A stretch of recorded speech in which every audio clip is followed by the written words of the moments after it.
Ok, là, bon, les potents, aujourd'hui la boîte. La boîte de monsieur MT. Ça, déjà, je suis jaloux de ses initiales. Le gars, ses initiales, c'est Monster Truck. On a une boîte en plastoc. Le gars, il a expédié une boîte entière. Et là, je suis vraiment curieux de voir ce qu'il y a dedans. Là, je suis sûr qu'à ce moment-là où on parle, il y en a déjà un ou deux qui ont mailé pour avoir la boîte. Et si j'avais su que ça aurait autant de succès la vidéo sur les boîtes, j'aurais depuis des décennies collectionné les boîtes et j'aurais maintenant fait fortune.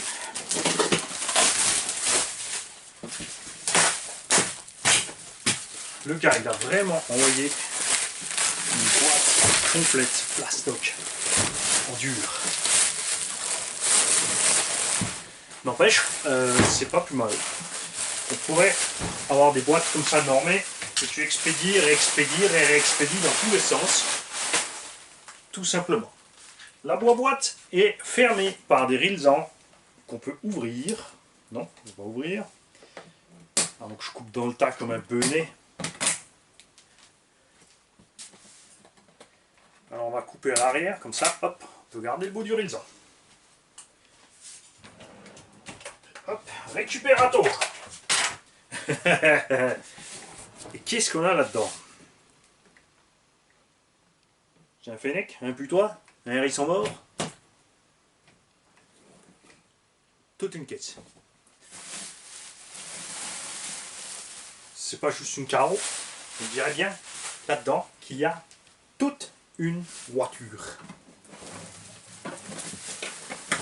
Et ouais. On a là-dedans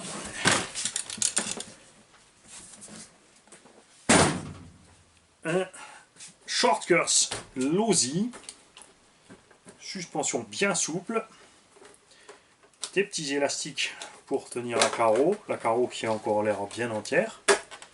Il y a une grosse découpe dedans. Tu vas me dire que ça existe en thermique ce machin? Ça existe en thermique pour avoir fait des découpes pareilles? Parce qu'on dirait bien que c'est origine hein, quand tu regardes la façon dont c'est fait, ou alors tu as coupé vraiment propre. Non, les tickets ça s'arrête avant, donc c'est tonton qui a coupé ça comme ça. On dirait bien. Châssis en bon état, des petites rayures, des traces de gravier, rien de plus. 4 pneumatiques en bon état. Ce sont des Eclipse SCT. Je ne sais pas si c'était d'origine à l'époque.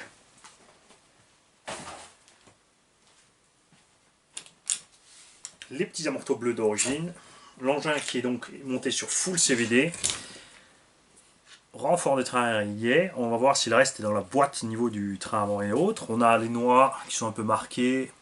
Les axes aussi un petit peu, mais ça va. Au niveau des roulements, ça a l'air bon. Diff avant détendu.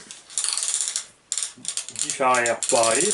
On dirait même, on pourrait presque dire qu'il n'y a que de la graisse à l'intérieur des diffs. On a toute la notice imprimée proprement et montée en pochette plastique. Chapeau! Ce boîte radio, à savoir s'il y a une radio dedans ou pas. C'est pas parce qu'on a reçu un carton de radio qu'il y a une radio à bord. Hein.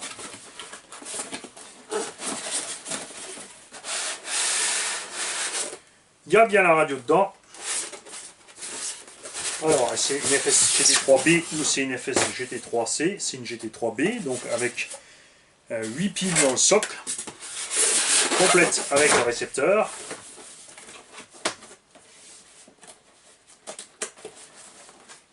Tranquillement là-dedans, il n'y a rien.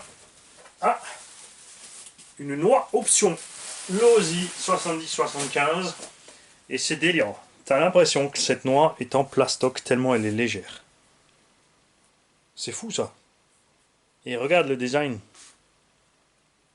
T'as vu ça? On a une double rainure et une double croix au milieu pour le lubrifiant. Donc là tu te mets de la graisse dedans, tu glisses ça bien dans le diff et t'es tranquille. C'est vrai que j'ai jamais regardé si sur les options TLR en fait, parce qu'après ça devient hors de prix. C'est sûr que si tu mets 8 noix comme ça à la place des origines, le poids il va descendre. Là-dedans, on a le cardan option qui va avec, qui est monté, regarde ça, sur des petits supports vissés dedans. Donc ça, je pense qu'on peut l'avoir au détail. C'était la pièce option pour aller là. Non, noix de cardan est là, pardon, noix de diff. Effectivement, mais oui, il y avait du nitro à l'époque, regarde, on a les trous pour la fixation du nitro. Là, on a les trous pour le brushless. On a le kit de conversion complet avec, d'origine, plus.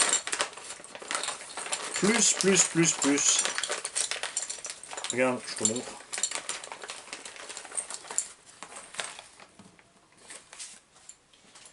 Donc ça, c'est le kit d'origine. Et on a à côté,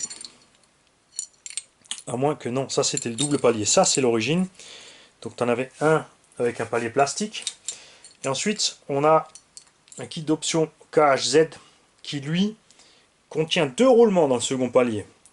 Est-ce que c'est vraiment utile, enfin d'avoir 2 roulements par palier? Je sais pas trop. Pour faire des manches de 10 minutes en compète, à mon avis, il n'y a pas besoin. On a le deuxième cardan, option.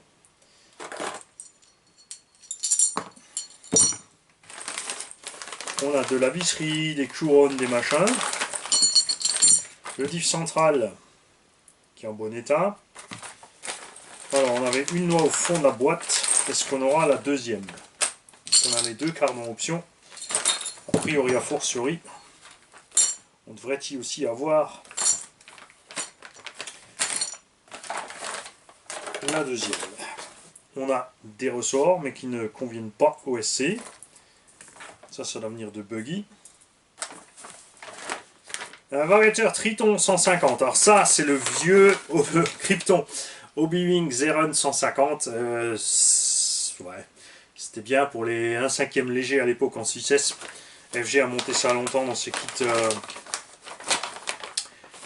dans ses versions brushless. Un Xeron 4274, définitivement trop gros pour un SC. Overkill, pas utile. Du poids en rab à trimballer pour rien. Le back slipo.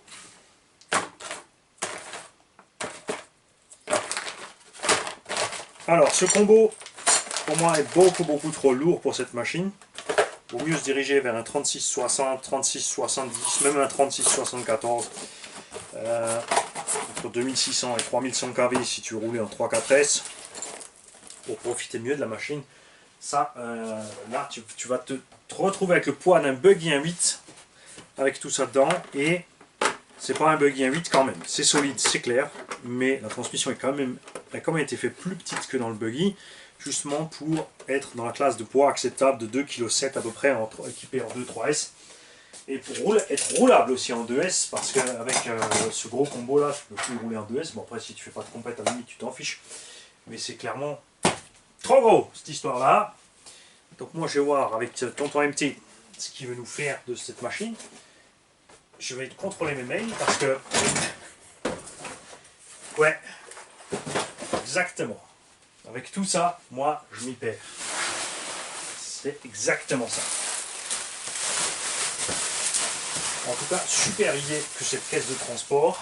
Si Tonton pouvait nous dire, ou si vous avez une idée de d'où sort ce type de boîte, parce que tu vois, tu rentres un SC un 10, donc tu rentres un Buggy un 8, le Truggy rentrera pas, ou alors il faudra le mettre peut-être de travers ou démonter. Moi j'aime bien transporter mes engins complets. J'aime pas m'amuser à démonter les roues à chaque fois. D'un autre côté, c'est pas plus mal, ça te permet d'enlever l'herbe qui est restée accrochée autour de tes hexagones si besoin. Et les gars ils disent, mais attends, le ST Pro, tu l'avais en main il y a 2 jours ou 3. Ben oui, moi je fais les vidéos le même jour. Donc j'ai oublié de mettre déjà ça dans la boîte de Tonton, tu vois. Hop, ce coup-ci j'ai tout. Et d'ailleurs, j'ai oublié de dire merci à Tonton SG ou GS pour le Chatterton. Ça fait toujours plaisir de recevoir des petits consommables. Je parle pas que pour moi, hein. Pour tout le monde. Ça me fait d'autant plus plaisir quand c'est quelque chose pour Gigi ou pour le cornichon ou n'importe quoi. Il y en a certains aussi qui disent, ouais, tu reçois des gros cadeaux, je suis pas de taille. c'est pas important. Pas la moindre importance de la taille de ce que tu envoies. Tu peux me faire un dessin et m'envoyer un dessin que ça me fera tout autant plaisir, surtout si c'est un truc comique. Ou un dessin, si tu sais super bien dessiner, fais-toi plaisir, lâche-toi. Moi, je suis content avec tout, la moindre surprise est toujours un plaisir, et c'est toujours aussi un plaisir de partager avec vous, surtout quand j'ai autant de retours aussi. N'oubliez pas, dans les coms, les mecs, partagez vos expériences. J'en vois un peu moins à ce moment, vous êtes en train de devenir feignant. C'est pas bien ça, vous avez chopé du bidon. Faut vous bouger. Quand je dis les gars, c'est pareil, c'est tout le monde. Hein, vise pas que les mecs. Chien, chat, cochon, c'est les gars. Tous ceux qui regardent la chaîne, qui participent, même le Linkard, hein, il fait partie du truc quand je dis salut les gars. Parce qu'il est quand même présent tous les jours, il est quand même là, il me fait une petite vue, c'est super sympa quand même. Donc merci à vous tous et à bientôt. Salut.